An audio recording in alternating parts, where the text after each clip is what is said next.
خلونا نتكلم في موضوع مش بس مهم، لأ، ده موضوع ممكن يغير مستقبلنا المالي تمامًا.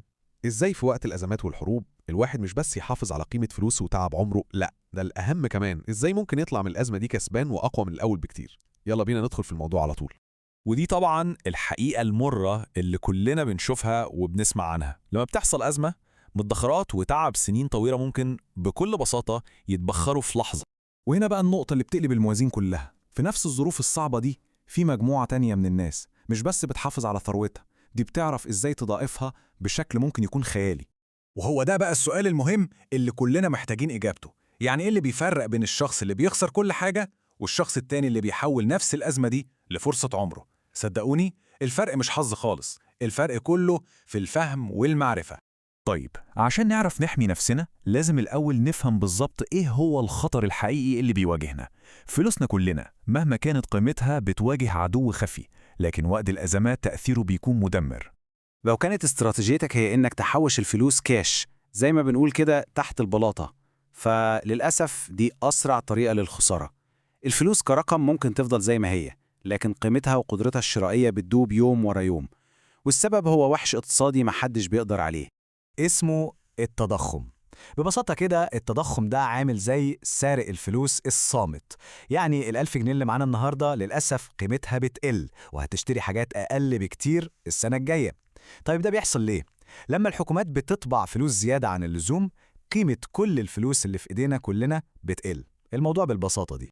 وعشان بس نتخيل حجم الكارثة دي ممكن يوصل لفين، سنة 2019 في فنزويلا نسبة التضخم وصلت لرقم لا يصدق 65,000%. متخيلين الرقم؟ الأسعار كانت بتتضاعف كل كام ساعة، الفلوس حرفيا ما كانش ليها أي قيمة تذكر.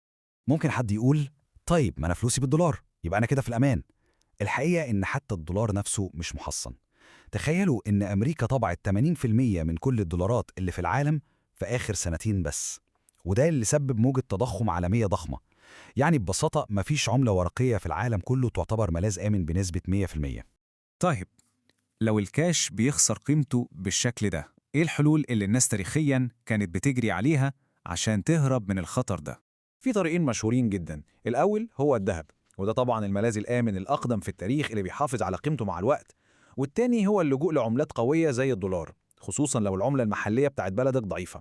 لكن مهم نكون فاهمين إن حتى الذهب مش مضمون إنه يعلى على طول، سعره ممكن يتغير، وفي النهاية دي تعتبر حلول دفاعية مش حلول هتنمي الثروة. حماية الفلوس خطوة ممتازة أكيد، لكن إزاي بقى ننتقل من مرحلة الدفاع لمرحلة الهجوم؟ إزاي نستخدم الأزمة نفسها كفرصة حقيقية للنمو؟ هنا بقى الكلام المهم بيبدأ. العقلية هنا لازم تتغير تماما. الأزمة معناها إن في أصول قيمة جدا زي أسهم شركات عملاقة معروضة للبيع بخصومات كبيرة قوي، دي فرصة ذهبية للشراء بسعر رخيص مش للبيع بسبب الخوف. وده مش مضاربة، ده استثمار بيبص للمستقبل البعيد. السؤال الطبيعي هنا هيكون، طب أنا ما عنديش لا خبرة ولا فلوس ضخمة عشان أشتري في كل الشركات دي. الحل السحري للمشكلة دي هو أداة استثمارية عبقرية اسمها ال ETF أو صناديق المؤشرات. الفكرة في منتهى البساطة والعبقرية. بدل ما الواحد يراهن بكل فلوسه على شركة واحدة ممكن تنجح وممكن تفشل، بحركة واحدة بس بيشتري سهم في صندوق ويمتلك أجزاء صغيرة في أكبر 500 شركة في السوق. فلو شركة منهم وقعت، ال 499 التانيين بيشيلوها. هو ده التنويع، وده أهم سلاح ضد المخاطر. الرسم ده بيوضح الفكرة بشكل عبقري. بصوا على مخاطرة الأسهم المنفردة. شركة زي أمازون خسرت المستثمرين 90% من فلوسهم في سنتين زمان، وشركة زي أبل كسبتهم 360% في آخر 5 سنين. التذبذب عنيف جدا. لكن بصوا بقى على استثمار السوق كله من خلال صندوق المؤشر VOO. متوسط العائد التاريخي على مدار 100 سنة حوالي 10% سنويا، يعني نمو مستقر وأكثر أمانا على المدى الطويل.